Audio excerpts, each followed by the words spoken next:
Topic कौन सा है? लिबरल्स, रेडिकल्स और कंजर्वेटिव्स। लिबरल्स, रेडिकल्स और कंजर्वेटिव्स। देखो, उम्मीद ये है कि हमारा सब कुछ ठीक जाएगा, पहली बात। दूसरा ये कि देखो, गलतियां होती हैं और पहली बार का मामला है तो हेजिटेशन होना लाजमी है। तो उस चीज़ को आप अपने फेस से किसी भी तरीके से डिमोटिवेट करने की कोशिश नहीं करेंगे। हम जाने अनजाने ऐसी चीज़ें कर देते हैं कि ज़िंदगी में फिर उस बच्चे की स्टेज पे जाने की हिम्मत नहीं पड़ती। तो हम ऐसा कारण ना बने किसी के लिए कि ये एक्सपीरियंस बैड एक्सपीरियंस में बदल जाए। तो हम हमेशा, अगर कोई यहाँ पे इतनी हिम्मत करके आया है तो उसको हिम्मत देंगे। और उम्मीद ये करता हूँ कि इस क्लास के बाद में, इसने एक क्लास और मांगी है, वो मंडे में कंडक्ट होगी हिटलर से। उम्मीद ये है कि आप इस क्लास के बाद में अपने अपने नाम भी सबमिट करेंगे कि सर मैं इस दिन मेरी एक क्लास 10 मिनट 15 मिनट जो भी आपका टॉपिक हो और जो आपके सिलेबस से आता है, जो आपका आएगा बोर्ड में, वो सॉरी एग्ज़ाम मैनुअल में, उसके हिसाब से अगर आप एक्सप्लेन करने की क्षमता में आ जाते हो तो शायद वो बहुत इम्पोर्टेंट चीज़ होगी हमारे लिए। देखो, किसी भी चीज़ का समाधान सिर्फ करने से है, बैठने से कुछ होने नहीं वाला है।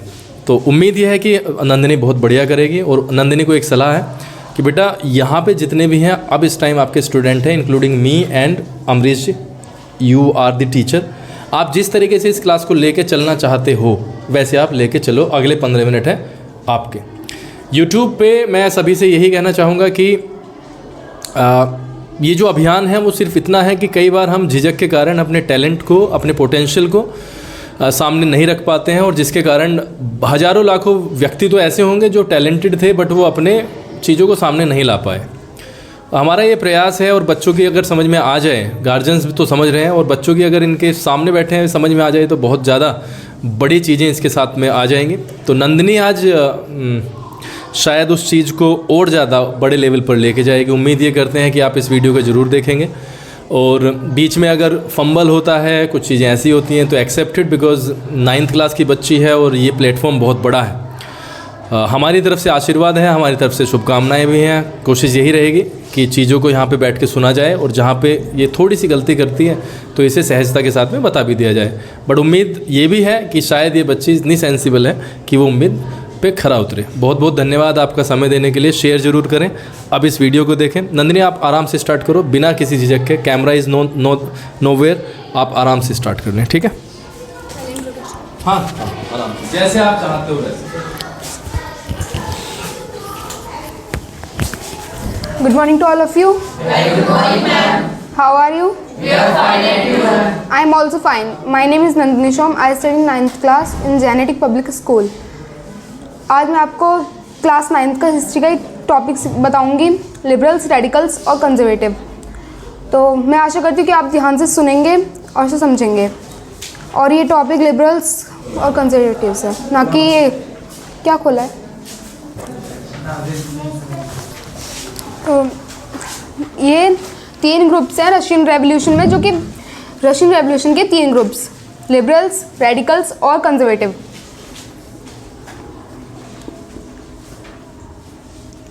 आज हम इनके ये क्या चाहते थे ये सुनेंगे, और मतलब इनके क्या विचार थे, और ये किस उससे बिलोंग करते थे, किस स्टेट से। और पहले इनका सबसे एक छोटा सा इंट्रोडक्शन बताऊंगी।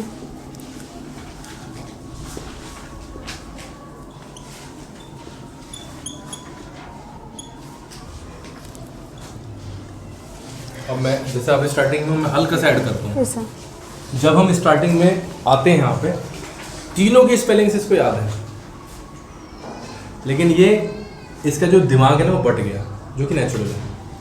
तो उस हिसाब से फिर इसको स्पेलिंग्स देखनी पड़ी है। इसकी गलती नहीं है, इट हैपन्स। कभी कभी हम भी बहुत छोटी सी स्पेलिंग को गलत ही करते हैं। और कई बार मैं पूछता हूँ, जैसे मैं सुबह लीटर की स्पेलिंग गलत लिख रहा था, लिखी है ना, फिर वो मैंने दोबारा सही की है। वो उस टाइम की सोच की बात है कि मेरा दिमाग कहाँ पे जाके अटका है।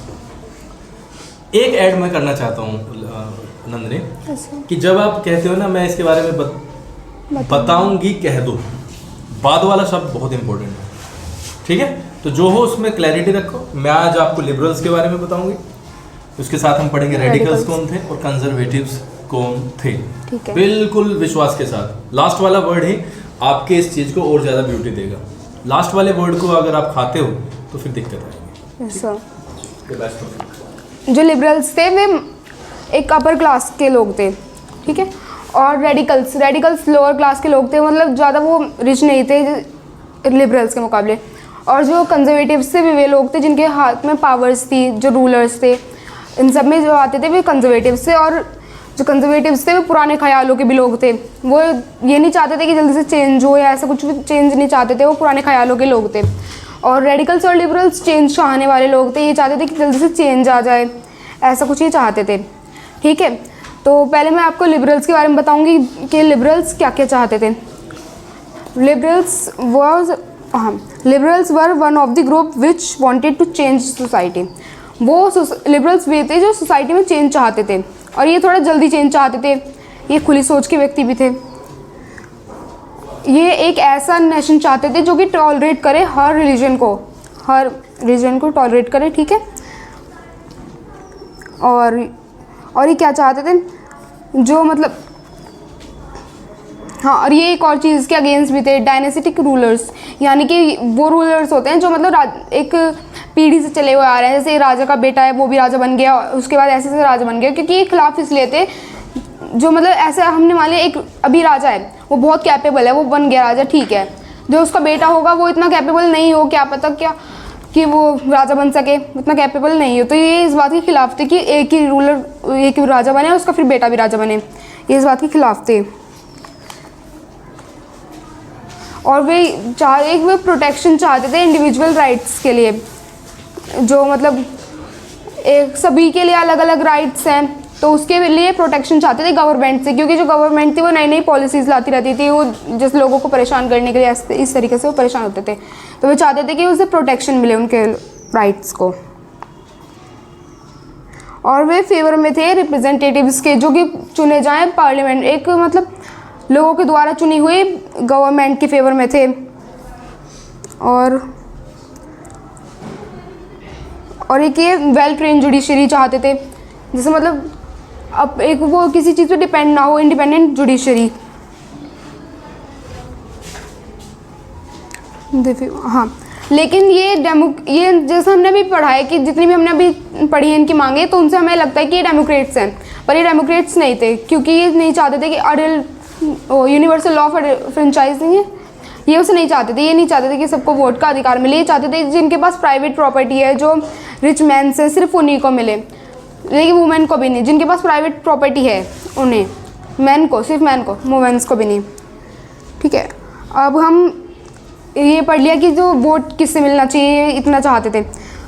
अब रेडिकल्स क्या क्या चाहते थे। रेडिकल्स और लिबरल्स में ज़्यादा फ़र्क नहीं है, वे दोनों मतलब सेम ही है, बस थोड़ा फ़र्क है कि डेमोक्रेट्स हैं, वे डेमोक्रेट्स नहीं थे। और ये चाहते थे कि सभी को वोट्स मिले, ये वुमेन्स का भी सपोर्ट करते थे। और ये क्या, एक ये प्राइवेट प्रॉपर्टी भी खिलाफ थे, मतलब ये चाहते तो थे कि प्राइवेट प्रॉपर्टी होनी चाहिए, पर ऐसा नहीं होना चाहिए कि कुछ के हाथों में प्राइवेट प्रॉपर्टी, सबके पास होनी चाहिए, अगर हो तो सबके पास हो, वरना एक कुछ के हाथों में नहीं होनी चाहिए। और एक ऐसी गवर्नमेंट चाहते थे जो पॉपुलेशन है, रशिया की जो पॉपुलेशन है उसके बेस पे बनी हुई एक ऐसी गवर्नमेंट हो, ठीक है, ज़्यादा से ज़्यादा लोग जैसे सपोर्ट कर रहे हैं, तो वही वाली गवर्नमेंट बननी चाहिए। थर्ड है कंजर्वेटिव्स तो दोनों से अलग थे, मतलब वो दोनों को ये अपोज करते थे, वो नहीं चाहते थे मतलब, और ये जो चेंज चाहते थे ना लिबरल्स और रेडिकल्स, वो चाहते थे कि जल्दी से जल्दी चेंज हो, कोई ज़्यादा टाइम ना लगे, ये चाहते थे कि मतलब आज हमने कहा है तो कुछ दिन बाद चेंज हो ही जाए। पर जो वो थे कंजर्वेटिव्स, वे नहीं चाहते थे कि चेंज हो, उन्होंने काफ़ी अपोज किया, वो मतलब जो लिबरल्स और रेडिकल्स को उन्होंने काफ़ी मतलब ऐसे मतलब छोड़ते रहे, उन्होंने ध्यान नहीं दिया उन पर ज़्यादा टाइम तक। पर जब वो फ्रेंच रेवोल्यूशन हुआ, जो हमने भी स्टोरी पढ़ी थी फ्रेंच रेवोल्यूशन की, उसके बाद से जो कंजर्वेटिव्स थे उनको लगने लगा कि हाँ थोड़ा मतलब अब हमें चेंज करना पड़ेगा, ज़रूरत है, उन्हें लगने लगा कि हम ज़्यादा टाइम तक कंट्रोल कर नहीं सकते, तो उन्होंने सोचा कि थोड़ा चेंज होगा। तो उन्होंने कब सोचा था, उन्होंने सोचा था 19वीं सेंचुरी की शुरुआत से, क्योंकि वहीं पर ख़त्म हुआ था जो फ्रेंच रेवोल्यूशन था। उसके बाद उन्होंने सोचना शुरू किया और 20वीं सेंचुरी तक उन्होंने कि मान गए कि हाँ होगा अब चेंज, ठीक है, 20वीं सेंचुरी तक वे मान गए चेंज के लिए। उसके बाद पर वे एक और चीज़ चाहते थे कि जो चेंज हो ना वो ग्रेजुअल प्रोसेस से हो, मतलब हर एक चीज़ पे ध्यान दिया जाए और धीरे धीरे से हो, मतलब एक साथ नहीं होना चाहिए। बस इनमें यही चीज़ें चाहते थे। और अलग ही मतलब जो लिबरल्स हैं और रेडिकल्स हैं उनमें ज़्यादा फ़र्क नहीं है, बस ये डेमोक्रेट्स थे, वे डेमोक्रेट्स नहीं थे। और ये चाहते थे कि वोटिंग राइट मिले, सबको मिले और वुमेंस को भी मिले, और प्राइवेट प्रॉपर्टी भी कुछ के हाथों में चाहते थे। बस इतना ही चेंज है। Thank you.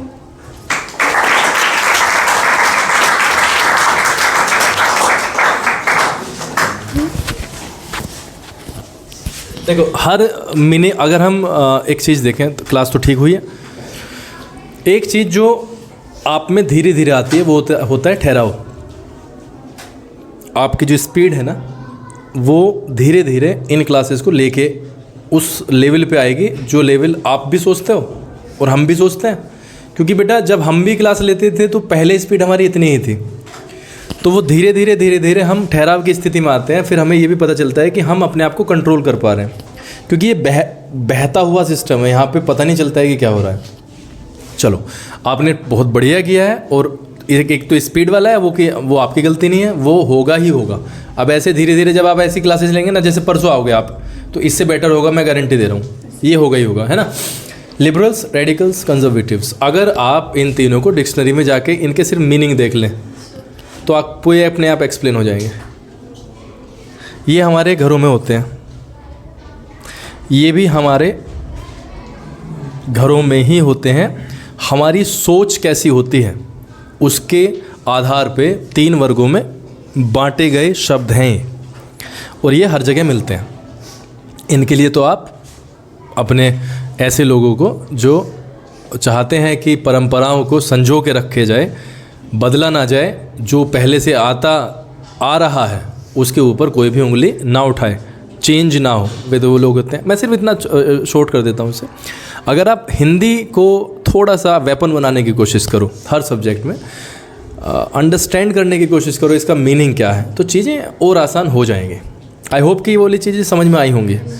और अगर आप अब जाके पढ़ोगे इन चीज़ों को तो और ज़्यादा समझ पाओगे और ज़्यादा ऐड भी कर पाओगे, और ये भी देख पाओगे कि नंदिनी ने यहाँ पे ये किया है कि अगर नंदिनी और ज़्यादा कंट्रोल करती तो ये भी बता सकती थी, लेकिन मैं जब जाऊँगी तो मैं ये बता दूँगी। तो ऐसा कुछ हमारे दिमाग में आता है। तो नंदिनी अब आपको जब ये यूट्यूब पे वीडियो आएगा, अब आपको ये देखना है आराम से। पहले के दिनों में टेक्नोलॉजी इतनी नहीं थी, तो क्रिकेट जब होता था तो जैसे हमें सपोज करो ऑस्ट्रेलिया जाना है तो हम जाते थे और खेल के आ जाते थे, अपनी अपनी प्रैक्टिस करते थे। लेकिन जब से ये आया है ना पूरा कंप्यूटर, लैपटॉप एंड एवरीथिंग, तो अब अपनी तो प्रैक्टिस होती ही है। अब फोकस पता है क्या होता है? दूसरे की कमजोरियों को देखने का, अपनी कमजोरियों को देखने का। तो वीडियोस चलाए जाते हैं दूसरों के। ये पूरा सेशन चलता है मैनेजमेंट का कि ये जो बैट्समैन है इसका वीक पॉइंट कहाँ पे है, पिछले 15-20 मैच में कहाँ पे ज़्यादातर आउट हुआ है, कौन सी बॉल से इसे दिक्कतें हुई हैं, और उस कमजोरी को क्या बनाया जाता है? अपना हथियार। और इसीलिए हम ये कहते हैं कि अपना बोला हुआ सुनो, दूसरे का बोला हुआ भी सुनो कि वो कहाँ पे कितना हमसे बेहतर है और हम कहाँ पे लैग करते हैं, तो शायद चीज़ें और ज़्यादा बेहतर हो जाएंगी, राइट। तो जब ये आएगा तो आप इसे सुनोगे, और मुश्किल से मैं कह रहा शाम तक या कल सुबह तक आ जाएगा, यानी कि आपकी परसों वाली क्लास से पहले ही आ जाएगा, ठीक है। तो अब आप बिना प्रेशर के आप मुझे बता देना, अभी तो मैं पूछ नहीं रहा हूँ, आराम से घर पे जाओ, बता देना कि सर मुझे भी एक क्लास ये लेनी है, लेकिन बताना चाहिए तुम्हें, मतलब बचना नहीं चाहिए, ठीक है। इसके अलावा कोई कन्फ्यूजन हो तो बताओ। आई होप कि ये चीज़ें अंडरस्टैंड कर गए होंगे, और इससे थोड़ी बहुत शिक्षा ये मिली होगी कि हमें भी स्टेज पे जाना है, ठीक है जी। आगे 1 घंटे का मेरा बड़ा शेड्यूल बहुत ज़्यादा बिजी है, तो मैं तो तुम्हें घर भेज रहा हूँ, तो मिलते हैं। स्टेटस मेरा चेक करते रहना, अगर मुझे कल बुलाना होगा so I will inform you by 8 PM आज ही रात तक मैं आपको सूचित कर दूंगा मेरे स्टेटस के माध्यम से, और अगर नहीं बुलाना होगा तो मेरा स्टेटस नहीं लगेगा, राइट। क्योंकि कल मुझे हमें अमरीश जी को शायद काम है लिस्ट वगैरह का, और आप भी कल के दिन अपने अगर ना हो यहाँ पे तो यूटिलाइज़ कर लेना, खेलना लेकिन पढ़ना, सारे काम करना लेकिन समानांतर रूप से पढ़ भी लेना, ठीक है। तो गर्ल्स चली जाएंगे सबसे पहले। Thank you so much for being connected, please share this video. और ये बच्चे देखो, अब ये इनका काम नहीं है बेचारों का, लेकिन ये अब इनका इंटरव्यू कराएंगे, बट क्या करें, किसी ना किसी को तो हेल्प करनी पड़ेगी। सबसे ज़्यादा फ़ायदा इनका होता है, कारण है अब ये कम से कम 5-6 इंटरव्यू लगातार सुनेंगे, और सुनने और देखने से ही अंतर पैदा होता है।